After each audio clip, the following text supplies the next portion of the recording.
Going on, car guys and car gals? It's Lou Ramirez, the car guy. Prelinar, subprime hero. And we are Brewing Solutions on the Car Guy Coffee Podcast, and we are excited to have another dealer in the brew, everybody. We are pumped up to be brewing with you in lovely Lexington. We're actually seeing the clouds open up a little bit, so it's not such a rainy day, and that green jacket might see a little bit of sunshine. That's right. Looking good on race day. We are excited to be brewing with the one, the only Ken Salem. Welcome to the show, Ken. Man, thank you and your time today, brother. We're excited to have you on the show. You know, we're here, like Lou said, at the Kain event 2024, and this event is filled with nothing but family, I believe. Yes. I think people come here for a reason. David Kain brings the best, and that's not just the vendors; it's the dealers that come to this event. We have people coming from all over the world that come here for this event because they know that when they get here, they're going to learn something. They're going to be able to leave with something, and they're going to be able to apply something and make a change in their stores. Digitally, physically, it does not matter. They're excited about business. And, man, I know that you're here for that reason. Welcome, welcome. Is this your first Kain event? Absolutely, my first Kain event. Welcome. Actually got a chance to sit yesterday, conference with a new friend from the Netherlands. So you're right. There are people from all over the world that attend. And it's been a great experience, interaction with dealers, getting to talk about best practice, what they're seeing, what's working for them, and then having these great presentations to spark interest and to, really help you refine processes and help motivate teams and just try to get better as a dealership and as a group. I agree with you so much, and I'm glad that you're here. Welcome to your very first Kain event. This is day 2. We're only halfway through it, but actually a little bit more because we're going to be leaving a little early today to go to the race. To the races right over at the horses. Can't wait for that. It's the first time you've ever been to Kentucky? This is the first time here. Beautiful town, Lexington. I was telling my wife there's so much to see, and it's got a great spirit. So excited to be here and can't wait to come back, actually. When you come to Lexington, it feels like what Kentucky wants to look like to the rest of the country. Absolutely. The beautiful rolling hills, the horses, the fences, especially the ambiance from outside of the airport. It's incredible. And it's all becoming of what is a good Kain event. And for this being your first time, I'm sure that you've seen some cool things and you've met some cool people and you're going back to apply some stuff. But coming out here to Kentucky, tell us a little bit more about where you're from. Thomas Automotive Group, you are making some things happen out there. Where is it that you're actually located? What is it that you have inside of your command that you're here to bring solutions back to? I have a great opportunity with Mark Thomas. The Thomas organization has been in business for almost 120 years. And it's family owned and has been an enduring group. Mark has always been an innovator and really encourages his team leaders to get out there and learn and grow. And I get the opportunity now to work with our marketing team. I have a variable and fixed ops trainer that work with me to help our sales and service teams get better at their trade and their craft and to try to be able to continue to improve.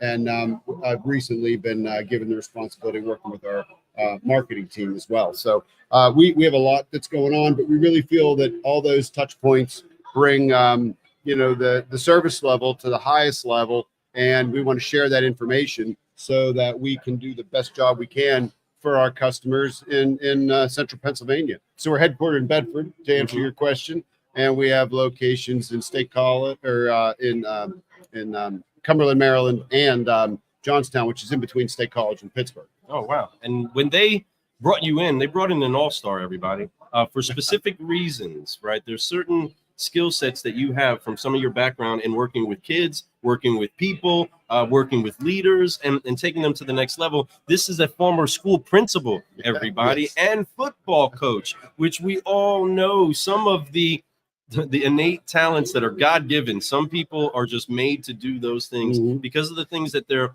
not only encountering and trying to overcome, but the things that they are getting out of other people. And that's something that why we respect educators, why we respect coaches, because you are fine-tuned to get the best out of people, not make people believe that they have to become the best person that's talking to them, if that makes sense, right? You're never trying to make the person be the coach. You're making the player be the best player they can be. Right? Well, I think when I first was asked to join the group, and I had no automotive experience. That was a question I asked. Why would you want me to do that? And Mark Thomas had said, well, we like people that are outside the industry that like to work with people and don't necessarily come with a bias towards a specific way of doing things. But I think the point that you were making there is, coaches and teachers are sort of similar to a lot of pros in our business, because a lot of ways of becoming successful are enabling others to grow and do the most they can. So, it's presenting them with opportunities to learn, to grow, and it's not to make them something that they're not. It's to help them be the best version of themselves. Yes. And sometimes it's like pulling it out of them because they maybe don't know that they have that ability or that talent. That's so true. I mean, as a football coach, there's so many correlations inside of that, because to make the center become the actual running back, there's just not exactly the same skill sets there per person. One can be ridiculously excellent at their position, while the other can be as equally excellent in a completely different position. And that is automotive. We all play these different roles. We all deal with different customers in different circumstances. And to be able to adapt and to adjust to the moment is critical, because it's ever changing. Absolutely. It's also really important, that running back center analogy. The running back maybe is like a salesperson, meets a lot of people, makes a lot of things happen, but they can't be successful a running back without a good center. And when you look at the teamwork that's required in the automotive business in order to represent and give your customers a great experience at the dealership level, at a group's level, you need to have all those people working together, whether it's sales or service or auto body or recon. All those team members influence the customer experience, and why it's so important for everybody to be informed and feel like they're part of the program. We have a band we wear at Thomas Automotive, and we give it to all of our team members and all of our leadership people that have followers.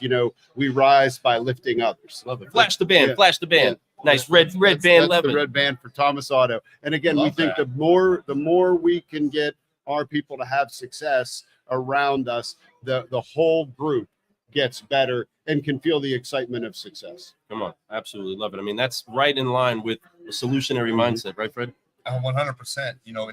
It's together we do better, right? And that's the key. Like, we all do great. The reason why I have a business partner in a almost said life partner, but the reason why I have a business partner like Lou that I'll do life with, right, is because I know that I will do better because of him. I have somebody who holds me accountable, whether he's holding me accountable or not. I can't let him down, right? He does the same for me, and that's just what we do. We push each other, and it's the same kind of thing that happens inside the right team with the right mindset. Coaching is the big deal. It's not about managing people. It's about coaching people. Right. We don't just teach them something and forget it. Teach it and forget it, and set it or whatever. You want to teach it, show it, explain it, and go with them during it. And during the play, be there to coach them. Even during that, I always say, I said earlier, coaches coach during the game and they coach during the play. It's not just before the game and they give them a play and say, run it. No, they're coaching the whole time. They're telling them to run this way, go this direction, slow down. They're, audibles, all these types of things that they see because they have that experience and they look at it from a different perspective. And they have the experience. So it's my owner, Mark Thomas, and I had a discussion about taking what's done in the classroom and being able to enact it. And your point about, mentoring people, especially in sales, because every encounter is different. Yep. And it's an opportunity to make a deal, make a sale, but it's also a chance to create a friendship and a long-lasting customer. So you want to make sure that, while you're working with your team, they understand what they're supposed to achieve, but there are ways to help that guest overcome the issues that they may have, but that are so important. Yeah, 100%. Yeah. I love Active coaching is key. Really. Always, nonstop, every single day, to include the veterans that have been doing it forever. There's room for improvement amongst all of us. And if you're not constantly looking to get better, then really it's kind of, you start to have this negative mindset, negative aura about you. The growth is where life is. Life is about growth, just like plants. Nature shows you all, right? It's really beautiful how you see it happen. When things are growing, it's green, it's lively. You even get better oxygen, right, in the air. For sure. Right. So you really need to think about it that way as yourself. We are best in life and happiest in life when we're moving forward and growing. It doesn't have to be massive growth, it just has to be growth, continual growth. And that happens with the right coaches, which makes them work harder, longer. They're more committed. They They have this sense of pride of being at this workplace, and they don't look for a different grass to go on. There's no such thing as grass is greener. They know that they have to fertilize their own lawn.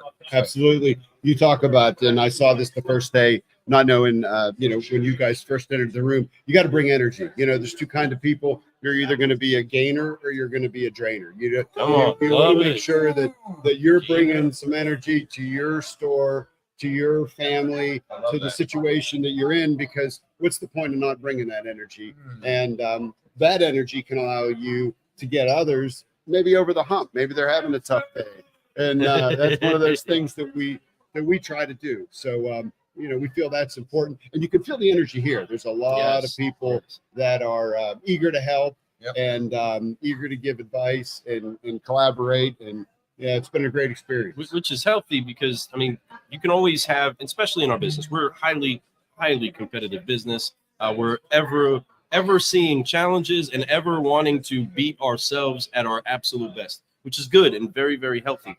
Inside of that, there's still the fundamental application of, back to football, the customer is the ball. Protect the ball. Get the ball to their goal, to where it's an actual goal for the ball. Your players are in the end zone. It doesn't matter till the ball gets there. That's right. Right? That's right. And the element of whoever's running with the ball, whether it is the running back, which generally in this analogy would be the sales pro, but everybody is there to protect the ball. I can see the runners. My son is a running back. That's what he does. He plays college football. Shout out to you, Gabe Ramirez, over in Iowa, Dort University. We appreciate you. Go Defenders. But there is that element of I'm very conscious of the people that are supposed to protect him. Right? If they're not doing their job, absolutely, dad's getting mad, coach is getting upset because we're supposed to protect the one that has the ball. And now there's so much that is buzzing. We started to talk about it a little bit more. The Cox Automotive crew was right here speaking with us about some of the regulations, some of the compliance, some of the things that are, let's just be real with it, the unsexy parts of the car business that we got to pay attention to and take care of. And in that, the guy running with the ball, in a lot of cases, doesn't know how important it is to make the right cuts, to use your teams right, and is a lot of times very at risk, especially the coach, the dealer. The ones that are in the game are the ones so at risk for what it is that person running with the ball has access to, customer information. What is it that you're seeing right now as being some of the hottest subjects that a dealer needs to be paying attention to when it comes to being in line with compliance because of all the new FTC things that are actually been sitting there, but are starting to get a little highlighted and leaned into? I think it's just a matter of constantly educating your team, especially when it comes to communication and those regulations. That it is easy to pick up a phone, a personal phone, and make a text, but you have systems in place, you have software in place that keeps you in compliance and protects the individual and the store from any adverse action. So it's a matter of, I think, just educating and reminding. I've heard a lot of people here talk about inspect and respect. You have to, if you want something respected, then you have to inspect it occasionally. And again, that's done from a standpoint that, hey, I want to make you better. I want to help you make sure you're in a situation where you can continue to do the job that you love and continue to earn a great living and not have any jeopardy thrown at you for not following the process. So we try to outline things. We try to reteach them and continue to coach them. And then basically another big philosophy at Thomas in our leadership program is celebrate small wins. So, you can figure out, all the metrics that you need to accomplish, and you can, hey, why didn't this get done? Or if you start to celebrate the wins that relate to performance, and it becomes infectious, where everybody's trying to make sure that they, they do a great job with video, or they make great follow-up phone calls, or they have a, fantastic and energetic, experience, or you meet and greet people in the drive with enthusiasm because, they're normally there because something isn't right that needs to be, fixed. So we try to talk a lot about process and pride in performance. And then again, making sure that we're just constantly trying to improve and upgrade. That's awesome. That's really awesome. And when we do that, we're going to just get better and we're going to keep growing, folks. And that's the idea. And speaking of keep growing, there's 3 words that we always drop that guarantee that you can keep growing. Those are our F-bombs. That's right. And today, as we close this out today, man, I appreciate your time today and the information that you brought, man. in what you guys are doing over there. You're making a difference in the industry, and that's something that it takes a lot because there's a lot of people not doing that, right? Mhm. You know this, Mhm. and that's what makes you guys stand out. So I, applauds to you for that, brother. Keep Thank you. growing. But here's how you keep growing, man. We're gonna drop some F-bombs that don't offend the moms. That's right. Right. These are All ones that they're not the flim flam flarms, Okay. right? This is the forgive, the focus, and fly. We're gonna let go of the weight of unforgiveness. We're gonna focus on what we need and what we want to do, and then we stretch out and we fly together, right? And the moves go like this: forgive, focus, fly, and keep growing. So we're gonna do it together and get out of here and let you get back to the sessions, my friend. Thank you so much for your time today. Getting ready to go to the races, There we baby. go. Here we go. But hands on the shoulders. We'll Okay. start it off on 3. 1, 2, 3. Forgive. Focus. Fly, and keep growing. You got it. Keep growing. That's right, Solutionaries. You have been brewing solutions on the Car Guy Coffee Podcast. I am Lou Ramirez, the Car Guy. And I'm Fred Leonard, subprime hero. And we've been brewing this incredible interbrew with the one, the only Ken Salem. Thank you so Look much out. for tuning in. Yes, sir, Can't man. wait to A lot of learn fun. more about you, and make sure that you tag a car guy, tag a car gal if they can be enriched by this conversation. I cannot get away from this Brian Souza quote of saying to just support your point of celebrate the first downs, not just the touchdowns, and you will have a much better success rate with your culture and with your teams. Let's have a good time. Keep brewing solutions. We will see you soon, everybody. Like We're in out. 1 minute. Got one coming right afterwards. We'll see you guys soon. Peace. Peace.